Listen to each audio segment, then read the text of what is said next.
remember being 9 and crying myself to sleep because I thought I was ugly. I remember being 14 and at the pool with a towel around my waist because I thought I wasn't skinny enough. I remember being 17 and hospitalized because my doctor said I was a danger to myself. I am predisposed to depression and have had suicidal thoughts for as long as I can remember. I used to spend my life constantly putting myself down and envying other people. I always felt like an inconvenience, and honestly, sometimes I still do. I remember one time, I was crying to my best friend Steven, telling him all the things I hated about myself. And believe me, the list was long. He stops me and begins this 5-minute rant on how beautiful I am, how intelligent I am, how lively, compassionate, and strong I am. I'm speechless. My immediate thought was he's lying, none of this is true. And then I wondered why his view of me and my view of myself didn't match up. But I did learn 2 things. I learned that I had a long journey of self-love ahead of me, and I learned that I was lucky to have a friend like Steven. It took a friend like him for me to realize that people don't see me the way I see myself. I wish there were more Stevens in the world. I wish there were more people who weren't so afraid to express their ideas and to compliment others. I mean, I'm guilty of it too. There have been plenty of times where I see someone in public and think to myself, wow, they have such pretty eyes.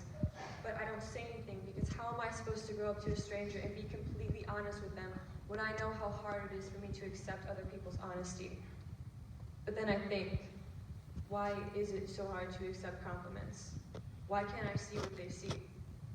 I believe so many of us have a mental block, something that tells us it's wrong to love ourselves because we don't want to come off as conceited or egotistical.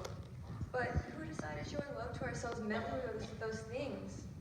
Who decided that loving yourself was wrong? As hard as it is to go against societal beliefs, I think we have to. I think we have to live our life according to our beliefs, our morals, our decisions. Do what makes you happy. Not the person next to you, not the person behind you. You are living your life, not them. I know I just made it sound really easy, and I know it's really hard. But why do we make it so hard on each other? Isn't that what bullies do? We have all seen bullying in action. Bullying creates bitterness, and I don't think we realize how deep the bitterness goes until it's too late. I went to a public high school. A high school that has graffiti in the bathrooms and gum under every desk. A school with high test scores, but higher suicide rates. A school that has really bad bullies. But amongst the insults, one word prevails, the R word, retarded. I remember a fight last year when 3 football players wanted this kid's food. When he refused, things got ugly. They used the R word as their reasoning. And sure, this kid had autism, but what baffles me is the power these football players thought they had over someone else simply because he was different.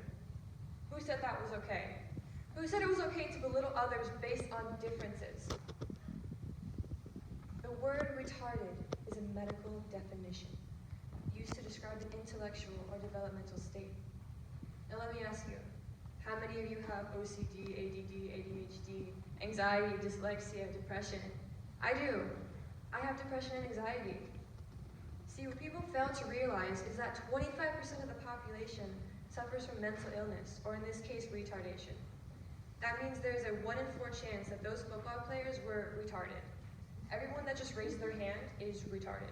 I am retarded. I'm positive that if people knew, or people saw the effects this word had, maybe my school's test scores would be higher than our suicide rates. Action is the first step to change. I know this is true because I read it on a fortune cookie once. But I also know it's true because I've seen it. Steven took action, and now his small little mouse of a best friend is speaking confidently in front of all of these people. I've learned that friends like Steven are a blessing, not so in disguise. I've learned that stressing over what people think of me is useless. My new motto is that if they don't feed me, their opinion doesn't matter. Most importantly, I'm beginning to learn how to love myself. I am 9, and I know I am beautiful. I'm 14, and I am proud of the skin that I'm in. I'm 17, and I put the pill bottle down. I'm 18 years old. 18 revolutions around the sun, and I plan on making many more.